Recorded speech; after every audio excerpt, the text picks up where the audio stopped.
الشيطان الرجيم إنما الصدقات للفقراء والمساكين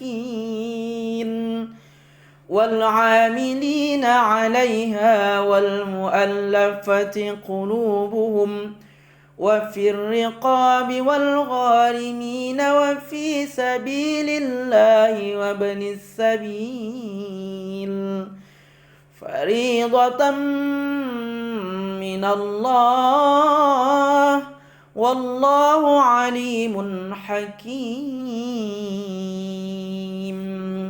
صدق الله العظيم. Assalamualaikum warahmatullahi wabarakatuh.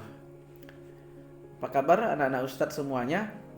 Tadi yang Ustadz baca itu adalah surah At-Taubah ayat 60. Loh, kenapa Ustadz kok baca surah At-Taubah ayat 60? Ya, materi pelajaran pendidikan agama Islam kita kali ini masih tentang zakat, tapi materi ini adalah materi terakhirnya, yaitu siapa saja orang yang berhak menerima zakat. Ayo, masih ingat orang yang menerima zakat disebut? Ya, mustahak atau mustahil. Nah, dalam surah At-Taubah ayat 60 tadi Allah sebutkan ada 8. Ingat ya, 8. Oke, ya, 8 asnaf, biasanya digunakan kata asnaf.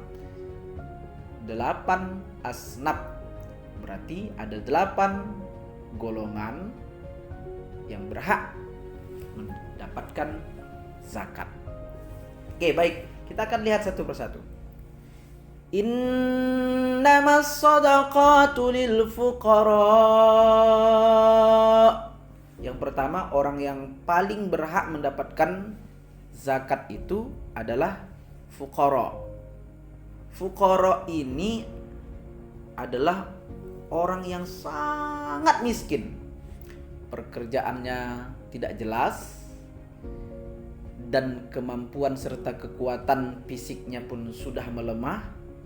Yang pasti kalau misalnya kebutuhannya satu hari itu 150.000, berarti satu harinya dia hanya berhasil mengumpulkan uang separuh dari kebutuhan hidupnya. Inilah yang disebut dengan fakir. Fuqara sama dengan fakir. Orang-orang fakir, sangat miskin. Oke. Baru yang kedua, orang miskin. Miskin ini di atas fuqara sedikit, di atas orang fakir. Nah, pekerjaannya bisa jadi ada, tapi pas-pasan. Kebutuhannya misalnya sehari semalam itu 150.000, berarti dia bisa jadi mendapatkan uang 100.000 atau lebih dikit saja. Dikategorikan kepada orang yang miskin, berhak mendapatkan zakat. Oke. Selanjutnya, siapa lagi? Kita lihat lagi ayatnya. Wal 'amilina 'alaiha. Amil ini adalah orang-orang yang ditunjuk menjadi petugas atau panitia pengumpul zakat.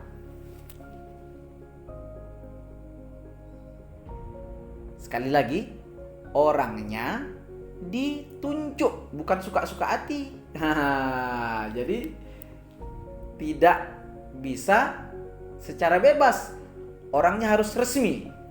Ada beberapa orang yang berkumpul menjadi panitia pengumpul zakat. Jadi orang-orang ini yang sudah resmi ditunjuk tadi bertugas mengumpulkan zakat dari orang-orang yang membayar zakat. Kemudian dia juga bertugas nanti membagikannya kepada siapa saja yang berhak, termasuklah fakir miskin tadi. Jadi panitia zakat ini berhak mendapatkan hasil zakat itu sendiri, tapi hanya beberapa persennya saja, ada pembagiannya. Baik, selanjutnya apa lagi? Setelah amil ada muallafati qulubuhum. Siapa itu muallafati qulubuhum? Yaitu orang yang agamanya di luar Islam tapi hatinya sudah tunduk, pingin masuk Islam, sudah punya niat yang kuat ingin memeluk agama Islam. Muallafati qulubuhum, orang-orang yang sudah lunak hatinya. Atau dia sudah bersyahadat tapi imannya masih lemah. Nah, ini masih termasuk dikategorikan kepada muallaf. Disebut muallaf.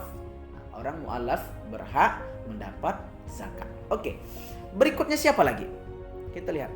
Wa firriqab. Dulu di masa nabi-nabi ada yang disebut dengan hamba sahaya. Mirip dengan pembantu, tapi bukan pembantu. Kalau dulu hamba sahaya itu memang seluruh hidupnya, seluruh jiwanya, seluruh waktunya itu dipersembahkannya untuk kepada majikannya secara total. Nah, disebut hamba sahaya.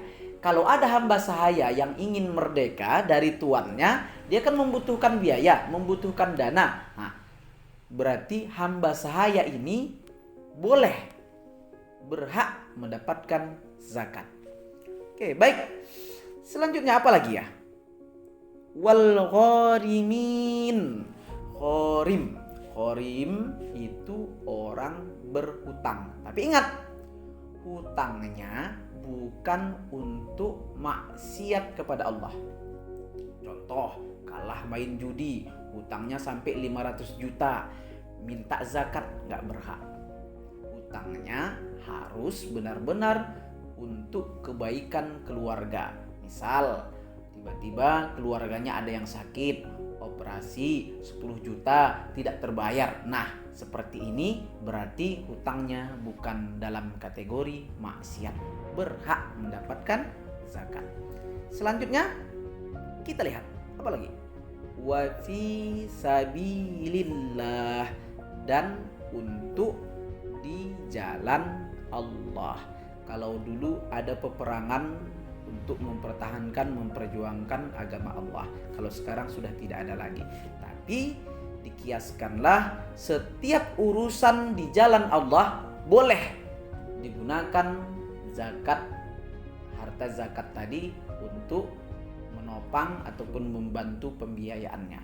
Contoh sederhana, membangun madrasah tahfiz Al-Quran, membangun tempat ibadah, membangun rumah sakit Islam, apalah dia, tapi dalam kategori urusan kepentingan umat, kepentingan agama. Semuanya dikategorikan kepada fi sabilillah. Yang terakhir, yang kedelapan, siapa lagi yang berhak menerima zakat? Oke, baik, betul. Ibnu Sabil. Ibnu Sabil ini sering dimaknakan kepada orang yang sedang musafir dalam perjalanan. Tapi ingat, ada catatannya lagi. Perjalanan bukan untuk maksiat. Nah, oke, barangkali bisa dipahami. Kita ulang dari yang pertama. Siapa saja yang berhak mendapatkan zakat? Yang pertama adalah fakir, kedua miskin, ketiga yang amil yaitu panitia zakat, keempat mu'allaf, kelima hamba sahaya, keenam gharimin, ketujuh fi sabilillah, dan yang kedelapan adalah ibnu sabil atau musafir. Baik, mudah-mudahan bermanfaat penjelasan ini. Untuk lebih jelasnya nanti boleh lihat surah At-Taubah ayat 60. Assalamualaikum warahmatullahi wabarakatuh.